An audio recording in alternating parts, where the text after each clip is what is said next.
bless you. God bless you, brother. ஆமென். அருமையான வார்த்தைகள். கர்த்தருடைய அந்த அன்பு இருந்தா தான் எங்களுக்கு சகலதையும் அது ஈஸியாக எடுக்க முடியும். ஏன்னா அந்த அன்பை அறிந்து கொள்ளாதவர்கள் இப்பொழுது என்றாலும் இந்த வார்த்தையின் மூலமாக நாங்க அமர்ந்திருந்து கேட்கும் பொழுது அது எங்களுக்குள்ள பேசும், அமைதியாக பேசும், மௌனமாக பேசும். அப்படி கர்த்தர் யாவரையும் அந்த அந்த வார்த்தை மூலமாக கர்த்தர் பேச வேணும்னு சொல்லி நான் ஜெபிக்கிறேன். நன்றி இயேசுவே, நன்றி. ஆமென், ஆமென். மறுபடியாக இப்பொழுது சுகுமாரி அவர்களே கலியத்தில் இருக்கிறாள் நினைக்கிறேன், அவர்களை நாங்கள் அன்போடு வரவேற்போமாக. பிரைஸ்லா சிஸ்டர். சிஸ்டர் பிரைஸ்லா, பிரைஸ்லா. உங்களை அருமையான குரலை கேட்க மகிழ்ச்சியா இருக்கிறது. வாருங்கள், வந்து கர்த்தருடைய நாமத்தை ஏற்றுங்கள், உங்களோட வார்த்தையை பகிர்ந்து கொள்ளுங்கள். ஆமென். ஆமென், ஆமென். Thank you, sister.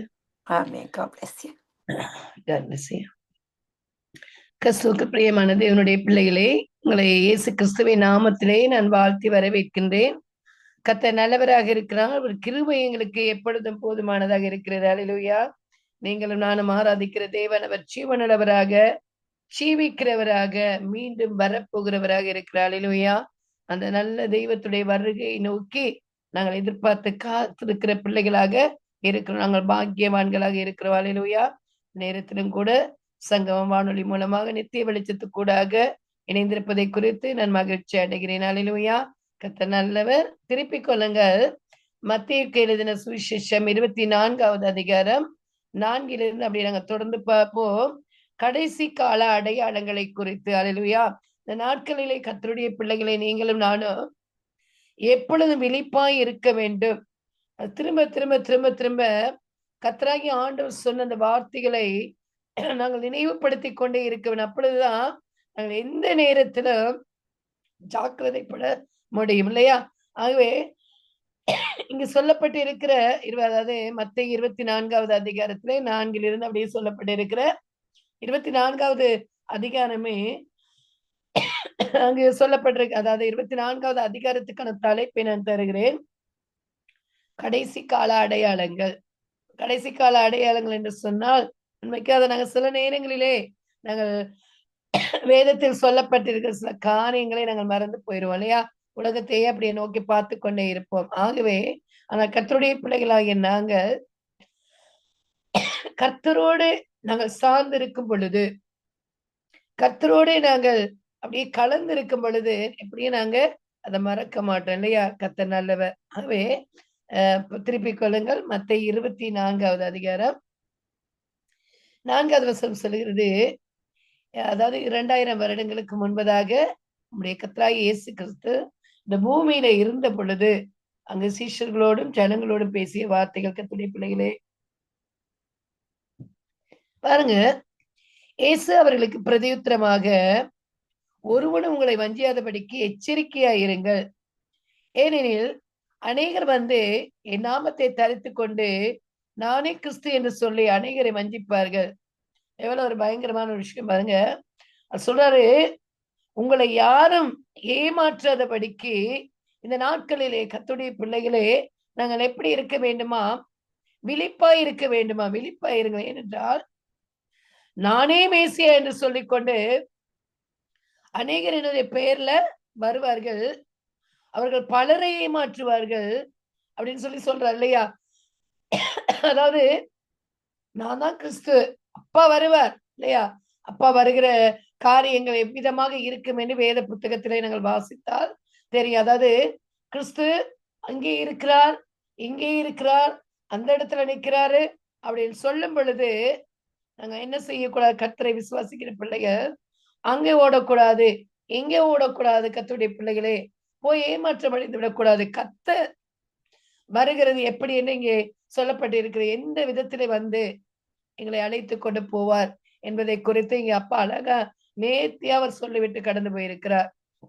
அப்ப கள்ள ஜீசஸ போல இன்னொரு ஜீசஸ், அதாவது கள்ள நாமத்தை தரித்து கொண்டு அவரை போல, அதாவது அவரை போல இயேசு கிறிஸ்துவை போல அங்க என்ன செய்வார்? அந்த உருவத்தை வைத்துக் கொண்டு நான் தான் கிறிஸ்து, நான் தான் இயேசு கிறிஸ்து, நான் தான் மேசியா வந்துட்டேன்னு சொல்லி கள்ள கிறிஸ்து என்ன செய்வான்? அவன் அங்க இருந்து எங்க இருந்து ஜனங்களை கூட்டி சேர்க்க ஆயத்தப்படுவான். அவ என்ன சொல்றாரு? அப்பா அந்த நேரத்துல நீங்க விழிப்பா இருங்க, கவனமா இருங்க. என் பிள்ளைகளே, அது நான் அல்ல அப்படின்னு சொல்லி சொல்றாரு. பாருங்க, அவர் சொல்றாரு, ஏனெனில் சொன்னாரே, நாமத்தை தரித்துக் கொண்டு நானே கிறிஸ்து. ஏனெனில் அநேகர் வந்து, ஒரு ஆள் கிடையாது, அநேகர் வந்து என்னுடைய நாமத்தை தரித்துக் கொண்டு அப்படின்னு சொல்றாரு இல்லையா? உங்களை ஏமாத்துவாங்க, ரொம்ப கவனமா இருங்க. அவர் சொல்றாரு, யுத்தங்களின் செய்திகளையும் கேள்விப்படுவீர்கள், கலங்காதபடி எச்சரிக்கையா இருங்க. அப்ப அழகா சொல்லிட்டாரு இல்லையா? இன்றைக்கு நாங்க பார்க்கின்ற பொழுது கர்த்தருடைய பிள்ளைகளை, யுத்தம் இல்லையா? இஸ்ரவேல எடுத்துக்கிட்டா யுத்தம் தான், யுத்த பூமி.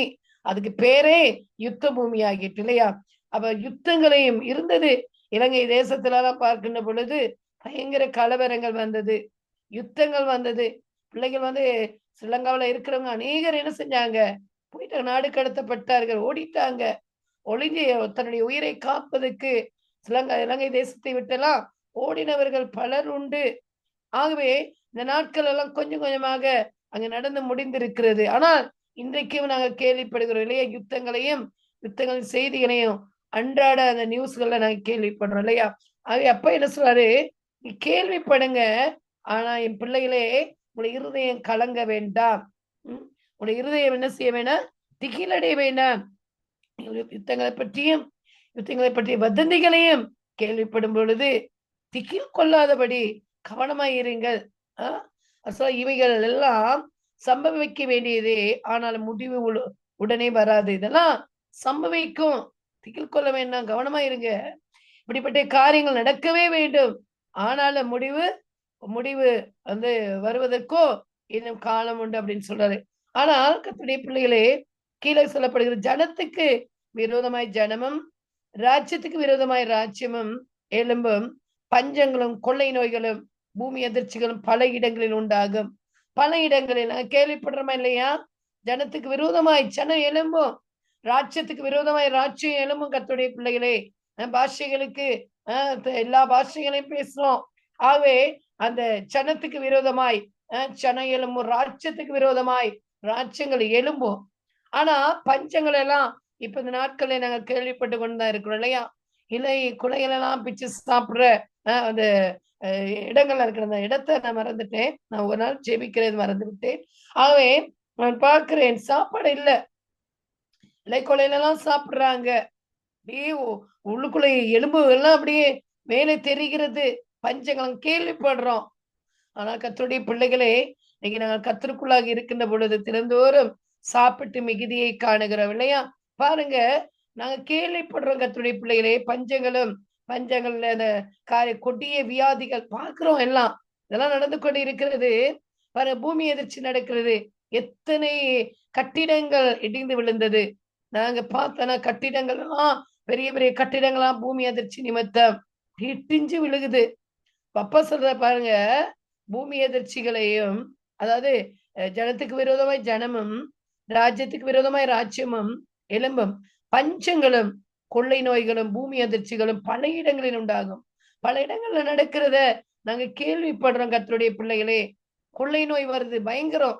திடீர்னு சொல்றாங்க கொரோனா வருது அப்படின்னு சொல்லி மாஸ்க் போட்டுக்கிட்டு எல்லா இடமும் போறாங்க.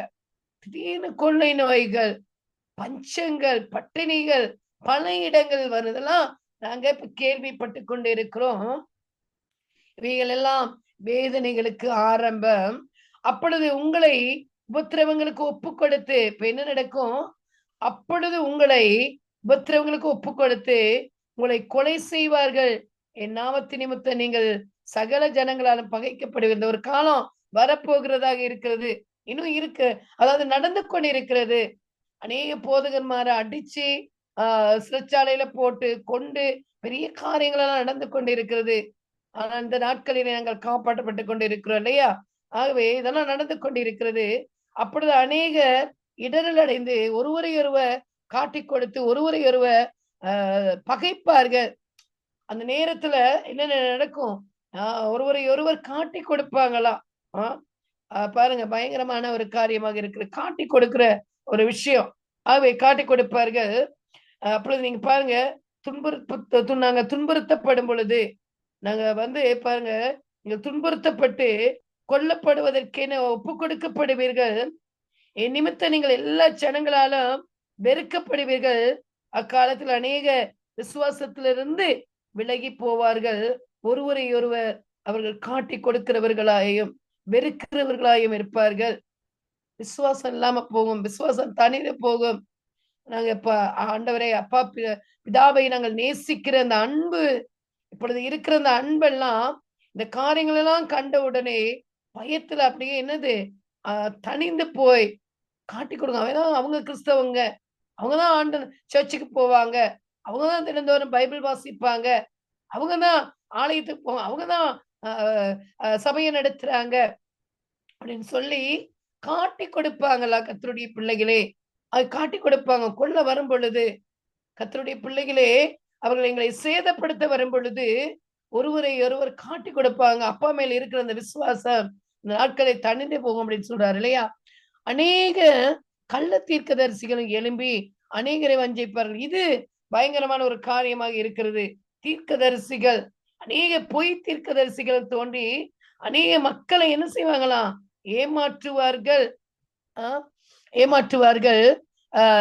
அக்கிரமம் மிகுதியாவதனால் அநேகருடைய அன்பு தணிந்து போகும் என்பதாக சொல்லப்படுது. அக்கிரமம், பயங்கரமான காரியங்கள், அங்க கொடுமையின் அதிகரிப்பினால் அநேகருடைய அன்பு என்ன செய்யுமா? தணிந்து போகுமா கர்த்தருடைய பிள்ளைகளே. ஆனா அப்ப சொல்றது, முடிவு பரியந்த நிலை நிற்பவனே ரட்சிக்கப்படுவான். அல்லேலூயா. ஆனால் முடிவு பரியந்தம் அங்க நிற்கிறவனை ரட்சிக்கப்படுவார் என்பதற்கு என்ன அர்த்தம் தெரியுமா கர்த்தருடைய பிள்ளைகளே?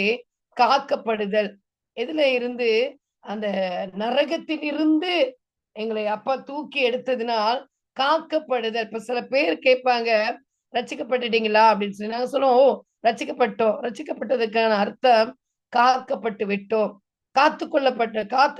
எங்களை காத்து கொண்டோம் அப்படின்னு சொன்னா, நரக அக்கினியிலிருந்து நாங்கள் எங்களை காத்து கொண்டோம் தான் ரட்சிக்கப்பட்டோம். ஆகவே பாருங்க, அதாவது அந்த ரட்சிக்கப்பட்டோம் என்ற வார்த்தை, அதுல நாங்க காத்து கொண்டோம். அப்ப முடிவு வரைக்கும், முடிவு பரியந்தம் எங்களுக்கு என்னதான் பிரச்சனைகள் வந்தாலும், எங்களை கொண்டு போட்டாலும் கர்த்தருடைய பிள்ளைகளே, பிதாவாகிய தேவனை நாங்கள் மறுதலிக்க கூடாது. அப்பா அவரும் பிதாவும் ஒன்றாக இருக்கிறபடியால் இயேசு கிறிஸ்துவை ஒரு நாள் நாங்கள் மறுதலிக்க கூடாது. இந்த சரீரம் கொல்லப்படும் வேதனை கொஞ்ச நேரம் இருக்கும். ஆனா எங்களை ஆவி ஆத்மாவை ஒரு நாள் யாரும் தொட முடியாது. ஆவி ஆத்மாவும் அப்பாவுடைய சமூகத்தை சாலிடா வச்சு கொள்ளணும்.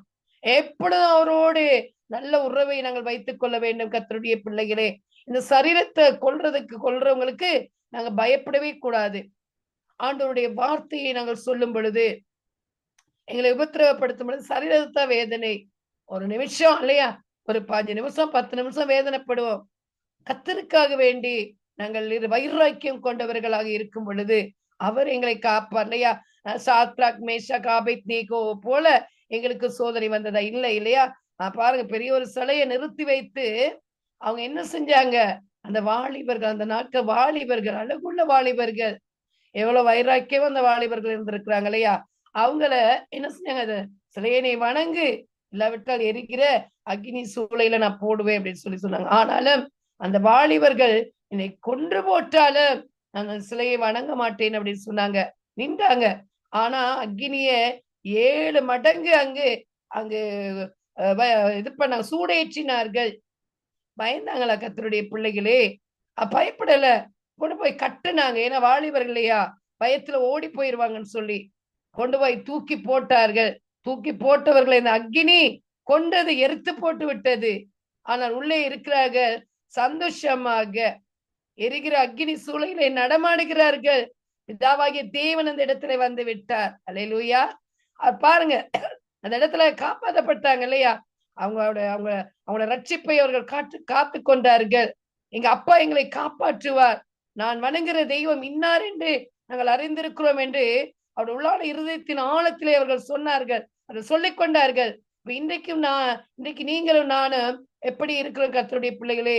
முன்பதாக பட்டயத்தோடு ஒருவர் நிற்கிறார், நிற்கிறோம் இல்லையா? எங்களை கொல்றதுக்கு இன்னும் ஒரு 5 நிமிஷம் 10 நிமிஷம் இருக்கிறது. எங்களுடைய நிலைமை, எங்களுடைய சிந்தனைகள் என்னவாக இருக்கிறது? கொஞ்சம் யோசித்து பார்க்க வேண்டும் இல்லையா? ஆகவே நாங்க சொல்லணும், எங்களை கொன்று போட்டாலும், அந்த அக்கினி சூளையிலே எங்களை போட்டாலும் என் தேவனாய் கர்த்தரை நான் மறுதலிக்க மாட்டேன். செத்த உடனே எங்க போவோம் கர்த்தருடைய பிள்ளைகளே? பரலோகத்துக்கு தான் போவோம். அதனால பயப்படவே கூடாது. மரணம் வரும் பொழுது எங்களுக்கு அதாவது விரோதமாக சத்துரு நிற்கும் பொழுது நாங்க ஒரு நாளும் பயந்து போகக்கூடாது. ஆகவே பாருங்க, உள்ளே போனாங்க, அக்கினி கொழுந்து விட்டு எரிகிறது. அவ ராஜாவுக்கு ராத்திரி முழுவதும் தூக்கம் வரல, தூக்கமே வரல. விடிய வர்றாரு. எங்க கருகி போயிருப்பாங்கன்னு சொல்லி பாக்குறாரு. அழகா உள்ள வந்து அந்த நெருப்பு நண்பனாக மாறி விட்டது. நெருப்பு ஒண்ணுமே செய்யல. ஒரு பொறிப்பட்ட எங்களுக்கு எவ்வளவு நாங்க துடிச்சிரோம் இல்லையா? ஆனா அவ்வளோ கொழுந்து விட்டு எரிகிறது உள்ளே. அப்பா உள்ளே இருக்கிறார். எரிகிற அக்கினி சூளையின் நடுவே நம்முடைய அப்பா உலாவிக் கொண்டு இருக்கிறார். கர்த்தருடைய பிள்ளைகளே, உள்ள போனவங்க அழகா வெளியே வராங்க. அந்த இடத்துல பெரிய ஒரு ரட்சிப்பு. தானியேல பாருங்க, நீ செபிக்கிற இரவும் 3 நேரம் அவர் ஜெபிப்பாரு. அவரை தூக்கி சிங்கத்தின் கெபியிலே போட்டாங்க. அவர் என்ன செஞ்சாரு? சிங்கத்தின் கெபியில போட்டாலும் என் தேவனாய் கர்த்தரோடு நான் பேசிக்கொண்டே இருப்பேன். அல்லேலூயா. சிங்கம் சேதப்படுத்துற சிங்கம் மனுஷனை கண்டா சும்மா விடுமா? கர்த்தருடைய பிள்ளைகளே, விடாது இல்லையா? அப்படியே கடிச்சு எல்லாத்தையும் தின்று முடிச்சிரும். ஆனா சிங்கம் நண்பனாக அங்க மாறினது. அல்லேலூயா. அப்பா சிங்கத்தின் வாயை அப்படி கட்டிட்டாரு. என் பிள்ளை வந்திருக்கிறான், ஒன்னும் சேதப்படுத்த கூடாது இல்லையா? தானியேல் துணிந்து அதுக்குள்ளே போனார். அழகாக நேர்த்தியாக வெளியே வந்த உயிரோடு வெளியே வந்தார். கர்த்தருடைய பிள்ளைகளே, இது வந்து கட்டுக்கதை கிடையாது. பரிசுத்தவான்களுடைய வாழ்க்கையிலே நடந்த உண்மை சம்பவங்களாக இருக்கிறது. அவர்கள் விசுவாசிக்கணும். சும்மா கிறிஸ்தவன் என்று சொல்லிக்கொண்டு போலி வேஷம் தரிக்கிறதை நாங்கள் நிறுத்த வேண்டும். நாங்களும் கிறிஸ்தவர்கள் தான் என்று சொல்லி மேலே பட்டத்தை அங்க போட்டுக்கொண்டு, பெயரை போட்டுக்கொண்டு உள்ளே ஆண்டவரோடு எந்தவித ஒரு உறவு வைத்துக் கொள்வதில்லை. ஆகவே இப்படியான ஒரு ஜீவியத்தை நாங்கள் ஜீவித்தோம் என்றால் அப்பா கைவிட்டுருவாரு. எங்களுக்குள்ள ஒரு பயம் வரும். ஆகவே கர்த்தருடைய பிள்ளைகள் நீங்களும் நானும் வைராக்கியம் கொண்டவர்களாக நாங்கள் வாழ வேண்டும். கர்த்தருக்குள்ளே நாங்கள் வாழ வேண்டும். அல்லேலூயா. அப்படி வாழ்ந்தால் அப்பா நிச்சயமாக உங்களோடு என்னோடு கூட அவர் இருக்கிற தகப்பனாக இருப்பார் இல்லையா? விசுவாசம் என்று சொல்லி நாங்கள் சும்மா பைபிளை எடுக்கவும், ஆலயத்துக்கு ஓடவும், அங்க போயிட்டு எல்லாம் முடிச்சுட்டு வீட்டுக்கு வரவும், அதை மூடி வச்சிருவோம், திரும்ப அடுத்த வாரம் எடுத்து கொண்டு போவோம். இப்படியான காரியங்கள் நாங்கள் செய்தோம் என்றால் ஒரு நாளைக்கு நாங்கள் வஞ்சிக்கப்படுவோம். ஒவ்வொரு நாளும் ஆண்டவருடைய வார்த்தையை வாசிங்க. நேரம் கிடைக்கும் பொழுதெல்லாம் ஆண்டவருடைய வார்த்தையை வாசிங்க. கர்த்தருடைய பிள்ளைகளை தேவனுடைய சமூகத்துக்குள்ளே போங்க. அது ஒரு நாள் உங்களையும் என்னையும் கைவிடாது. அல்லேலூயா. ஆக இங்க சொல்றாரு, முடிவு பரியந்த நிலை நிற்பவனுடைய ரட்சிக்கப்படுவான். முடிவு வரைக்கும் நாங்க உயிரோடு இருக்கிற வரைக்கும், இந்த ஜீவன், இந்த உயிர் என்னுடைய சரீரத்துல இருக்கும் நாள் வரைக்கும் நாங்கள் கர்த்தரோடு ஜீவிக்க வேண்டும். இல்லாட்டி ஜீவிக்க கூடாது. பொய் வேஷம் தரிக்க கூடாது இல்லையா? கிறிஸ்தவர்களா நாங்க வாழ்றோம்னு சொன்னா உண்மையா நாங்க ஜீவிக்கணும். உண்மையா அவரை நேசிக்கணும். எங்களுடைய உயிரை கொடுத்து அவரை நேசிக்கணும். அவர் எங்களுக்கு முன்மாதிரியா இருந்தாரே. கர்த்தருடைய பிள்ளைகளே, எங்களை நேசிப்பதற்கான காரணம் அவருடைய பாருங்க, நேசிப்பதற்கு அவர் என்ன செய்த? உயிரையே கொடுத்தார். அடிச்சாங்க, அடிக்க அடிக்க அடிக்க அடிக்க, அங்க ஈட்டியால குத்து குத்து குத்து, தலையில முள்ள அப்படியே வச்சு அமுக்குறாங்க. அது வேதனை வர வர எங்கள் மேல் இருக்கிற அந்த அன்பு அவருக்குள்ளே அதிகரித்துக் கொண்டே இருந்தது. என் பிள்ளைகளுக்காக, என்னுடைய பிள்ளைகளுடைய பாவம் நீங்க, என் பிள்ளைகளுடைய சாபங்கள் நீங்க, என் பிள்ளைகளுடைய அக்கிரமங்கள் நீங்க, நான் அடிக்கப்படுகிறேன் என்பதாக தன்னைத்தானே ஒப்பு கொடுத்தார். அது ஒப்பு கொடுத்தது நிமித்தம் இன்றைக்கு பிதாவோடு நாங்கள் அங்க பலத்த ஒரு தொடர்பை ஏற்படுத்திக் கொள்ளுகிறோம் இல்லையா? நல்ல ஒரு தொடர்பை ஏற்படுத்திக் கொள்ளுகிறோம். ஒப்புரவை ஏற்படுத்தி விட்டு கடந்து போன அவர் திரும்ப வரப்போகிறார். கர்த்தருடைய பிள்ளைகளே, ஆகியவர் சொல்லுகிறார், ராஜ்யத்தினுடைய இந்த சுவிசேஷம் பூமி எங்கும் உள்ள சகல ஜாதிகளுக்கும் சாட்சியாய் பிரசங்கிக்கப்படும். அப்போது முடிவு வரும். ஒருத்தர் கூட அறியாமல் இருக்கக்கூடாது. அப்பாவுடைய அந்த வருகை நாட்களை எல்லாரும் அறிந்திருக்கணும். எல்லாருக்கும் பிரசங்கிக்கப்படும் பொழுது 5 கண்டங்களுக்கும் எல்லா மூளை முடுக்குகளுக்கும் ஆண்டவருடைய சத்தியம் அங்கு அறிவிக்கப்பட்டு முடிந்தவுடன் தான் கர்த்தருடைய பிள்ளைகளே முடிவு வரும் என்பதாக அவர் சொல்லுகிறார். மேலும் பாருங்க, பாழாக்குகிற அருவருப்பை குறித்து தானியேல் தீர்க்கதரிசி சொல்லி இருக்கிறானே, வாசிக்கிறவன் சிந்திக்க கடவன். நீங்கள் அதை பரிசுத்த ஸ்தலத்திலே நிற்க காணும் போது, அங்கு தானியேல் புத்தகத்துல அவர் சொல்லி இருக்கிறாரு, பாழாக்கும் அருவருப்பு பலிபிடத்திலே அங்கு இருக்கும் என்பதாக. அதை பாருங்க, அதுல ஒரு சிறு பகுதியை நான் சொல்கிறேன். இது தானியேல் 12வது அதிகாரம் 11வது வசனம் சொல்கிறது, அன்றாட பலி நீக்கப்பட்டு, அன்றாடம் செய்யப்படுகிற ஆராதனைகள் பலிபிடத்தில் இருந்து நீக்கப்பட்டு பாழாக்கும் அருவருப்பு ஸ்தாபிக்கப்படும் காலம் முதல் 1290 நாள் செல்லும் அப்படின்னு சொல்லி அங்க சொல்ற அந்த நாளை சொல்றாரு. பாழாக்கு அன்றாட பலி நீக்கப்பட்டு பாழாக்கும் அருவருப்பு ஸ்தாபிக்கப்படும் காலம் அந்த நாட்களிலே வரப்போகிறது கர்த்தருடைய பிள்ளைகளே. அதைத்தான் அவர் சொல்லுகிறார். பலிபிடத்துல இன்னைக்கு நான் காண்கிறோம் நல்ல ஒரு துதி ஆராதனையை, அந்த ஆராதனை எல்லாம் நீக்கப்பட்டு அருவருப்பான காரியங்கள் அந்த பலிபீடத்திலே நடைபெறும் காலம் வரப்போகிறது. நாங்கள் மிகவும் ஜாக்கிரதையாக இருக்க வேண்டும். அவர் சொல்றாரு, யூதேயாவில் இருக்கிறவர்கள் மலைகளுக்கு ஓடிப்போக கடவர்கள். வீட்டின் மேல் இருக்கிறவன் தன் வீட்டில் எதையாகிலும் எடுப்பதற்கு இறங்காதிருக்க கடவன். வயலில் இருக்கிறவன் தன் வஸ்திரங்களை எடுப்பதற்கு திரும்பாதிருக்க கடவன். அந்நாட்களிலே கற்பவதிகளுக்கும் பால் கொடுக்கிறவர்களுக்கும் ஐயோ, நீங்கள் ஓடி போவது மாறி காலத்திலாவது ஓய்வு நாளிலாவது சம்பவியாதபடிக்கு வேண்டிக் கொள்ளுங்கள். ஏனெனில் உலகம் உண்டானது முதல் இதுவரைக்கும் சம்பவித்திராததும் இனிமேலும் சம்பவியாததுமான மிகுந்த உபத்திரவம் அப்பொழுது உண்டாயிருக்கும். வரப்போற நாட்கள்ல கர்த்தருடைய பிள்ளைகளே இப்பேற்பட்ட காரியங்கள் நடைபெற இருக்கிறது. அந்நாட்கள் குறைக்கப்படாது இருந்தால் ஒருவனாகிலும் தப்பி போவதில்லை. தெரிந்து கொள்ளப்பட்டவர்கள் நிமித்தமோ அந்த நாட்கள் குறைக்கப்படும்.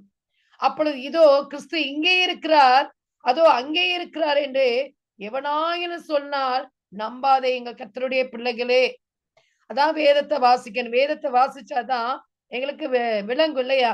அவ கிறிஸ்து அங்கே இருக்கிறார் இங்கே இருக்கிறார் என்று சொல்லுவாங்க. உபத்திரவ காலங்கள் அங்கு அப்படியே வரும் பொழுது, கொடியதா இருக்கும் பொழுது கிறிஸ்து அங்கே இருக்கிறா இங்கே இருக்கிறான்னு சொல்லுவாங்க.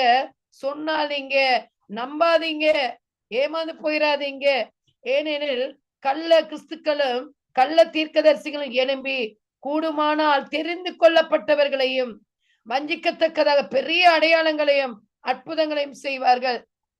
பிசாசுக்கும் அற்புதம் செய்ய முடியும் இல்லையா? ஆகவே அவங்களும் என்ன செய்வாங்க? அற்புத அடையாளங்களை செய்வாங்க. அதை பார்த்து நாங்க ஒரு நாளும் ஏமாந்து போய்விடக் கூடாது என்பதாக சொல்லுகிறார். இதோ முன்னதாகவே உங்களுக்கு அறிவித்திருக்கு. இதையே உங்களுக்கு முன்கூட்டியே நான் அறிவித்து விட்டேன் அப்படின்னு சொல்றாரு. ஆகையால் அதோ வனாந்தரத்தில் இருக்கிறார் என்று சொல்வார்கள். ஆனால் புறப்படாதீருங்கள். என்ன சொல்றாரு? இயேசு கிறிஸ்து பரலோகத்தில் இருந்து இந்த வனாந்தரத்துல இருக்கிறார் அப்படின்னு சொன்னா நீங்க புறப்படாதீங்க, நீங்க நம்பாதீங்க. இதோ அறை வீட்டிற்குள் இருக்கிறார் என்று சொல்வார்கள். நம்பாதிருங்கள். தான் அறை வீட்டுல உட்கார்ந்து ப்ரே பண்ணி கொண்டிருக்கிறார், ஜெபம் பண்ணி கொண்டிருக்கார், போங்க அப்படின்னு சொல்லுவாங்க. நம்பாதீங்கள். மின்னல் கிழக்கில் இருந்து தோன்றி மேற்கு வரைக்கும் பிரகாசிக்கும் போது பிரகாசிக்கிறது போல மனுஷகுமாரனுடைய வருகையும் இருக்கும் என்பதாக சொல்லப்படுகிற கர்த்தருடைய பிள்ளைகளே, இதுல எல்லாவற்றிலும் நாங்கள் ஜாக்கிரதையாக இருக்க வேண்டும். பிணம் எங்கேயோ அங்கு கழுகுகள் வந்து கூடும் அப்படின்னு சொல்றாரு. அந்நாட்களின் உபத்திரவம் முடிந்தவுடனே சூரியன் அந்தகாரப்படும், சந்திரன் ஒளியே கூடாதிருக்கும், நட்சத்திரங்கள் வானத்திலிருந்து விழும், வானத்தின் சத்துவங்கள் அசைக்கப்படும். அப்பா வரும் பொழுது வானத்தில் இருக்கிற சத்துவங்கள் எல்லாம் அப்படியே அசைக்கப்பட போகிறதாக இருக்கிறது. அப்ப சும்மா ரகசியமா வனாந்தரத்துல இருக்க மாட்டாரு, அறை வீட்டுக்குள்ள போய் ஒளிஞ்சு கொண்டிருக்க மாட்டாரு. அவர் வரும் பொழுது வானத்தின் சத்துவங்கள் அசைக்கப்படும். இதை நாங்க மாத்திரமல்ல, எங்களுடைய ஜெனரேஷனுக்கு கட்டாயம் இதை நாங்க சொல்லிக் கொடுக்க வேண்டும். நாங்க மரித்து போய்விட்டால் கர்த்தருடைய பிள்ளைகளே அவர்கள் இதை அறிந்து கொள்ள வேண்டும். அதான் ஒவ்வொரு நாளும் நாங்க ஆண்டவருடைய வார்த்தையை சொல்லிக் கொண்டே இருக்க வேண்டும். நேரம் கிடைக்கும் பொழுதெல்லாம் ஷேர் பண்ணிக்கொண்டே இருக்க வேண்டும். பாருங்க, அப்பொழுது மனுஷகுமாரனுடைய அடையாளம் வானத்தில் காணப்படும். அப்பொழுது மனுஷகுமாரன் வல்லமையோடு, அப்பா ரகசியமா வனாந்தரத்துல போய் ஒளிஞ்சிருக்க மாட்டாரு. அவர் வரும் பொழுது வானத்தில் பாருங்க, அப்பொழுது மனுஷகுமாரனுடைய அடையாளம் வானத்தில் காணப்படும்.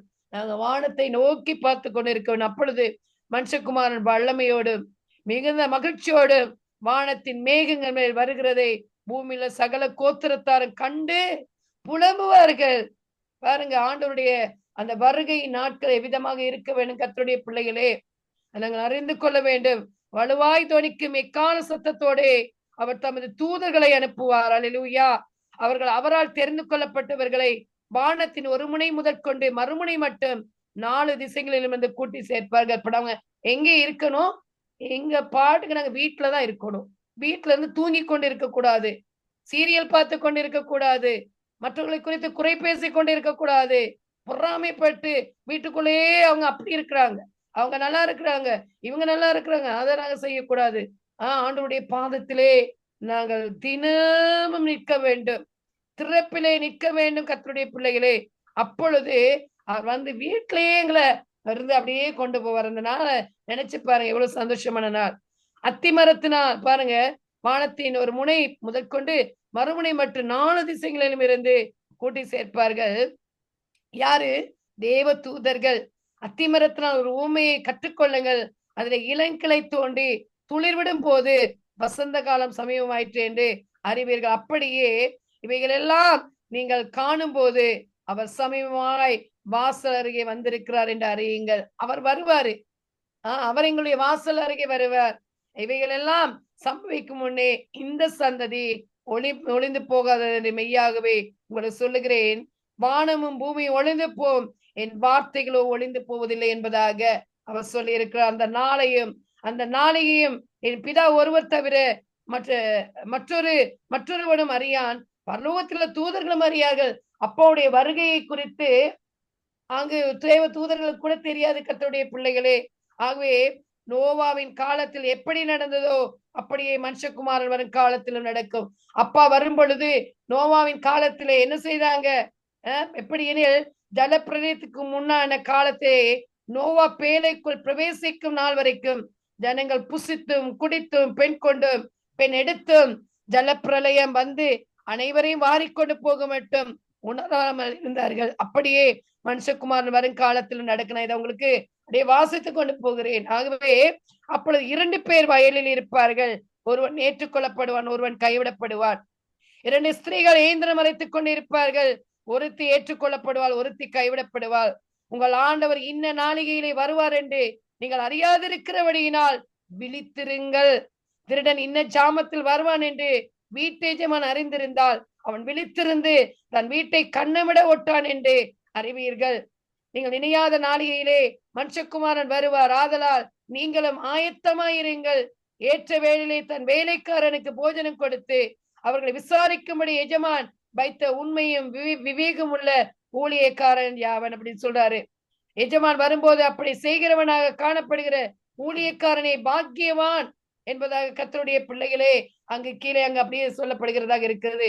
ஆகவே இந்த நாளிலே கர்த்தருடைய பிள்ளைகளே நாங்கள் விழிப்பாக இருக்க வேண்டும். இதை கேட்டதன் பின்பதாக நாங்கள் விழிப்படைய வேண்டும். எப்பொழுதும் கர்த்தருடைய பிள்ளைகளே ஆண்டவரோடு கூட இருங்க. இந்த வசனத்தை, இந்த மத்தேயு 24வது அதிகாரத்தை திரும்ப திரும்ப திரும்ப திரும்ப வாசிங்க. வாசித்து யாருக்கெல்லாம் நீங்க சொல்லணுமோ எல்லாருக்கும் நீங்க சொல்லுங்க. வருகிற நாட்களிலே கர்த்தருடைய பிள்ளைகளை இதுதான் சம்பவிக்க போகிறது. இப்படி இருந்தா தான் நாங்க ஆண்டவரோடு கூட நாங்கள் கூட்டி சேர்க்கப்படுவோம். மிகவும் ஜாக்கிரதையா இருக்கு. இந்த நாட்களிலே கர்த்தருடைய பிள்ளைகளை விழித்திருந்து ஜெபம் பண்ணுங்க. விழித்திருந்து ஜெபம் பண்ணுங்க. மற்றவர்களுக்காக ஜெபம் பண்ண நினைக்காதீங்க. உங்களுக்கு உள்ளே நீங்களே ஆண்டவரை தேடுங்க. அவர் வெளிப்படுவார். அல்லேலூயா. அவர் உங்களை காத்துக் கொள்வார். மரண பரியந்தம் உங்களை ஒரு நாளும் அவர் கைவிட மாட்டார். மரண பரியந்தம் அவர் உங்களையும் என்னையும் அவர் தூக்கி சுமக்கிற தகப்பனாக இருக்கிறார். அவருக்குள்ளே நாங்கள் வெல்லப்படுவோம். அவருக்குள்ளே நாங்கள் வைராக்கியம் கொண்டவர்களாக வாழும் பொழுது அவர் வருகை நாட்களை எங்களை ஒரு நாளும் அவர் கைவிட மாட்டார். ஏமாந்து போகாதபடி எப்பொழுதும் விழித்திருங்க. கர்த்தர் தாமே உங்கள் யாவரையும் ஆசீர்வதிப்பாராக. தொடர்ந்து ஜெபத்திலே விழித்திருங்கள். ஆமென். God bless you. Praise God, sister.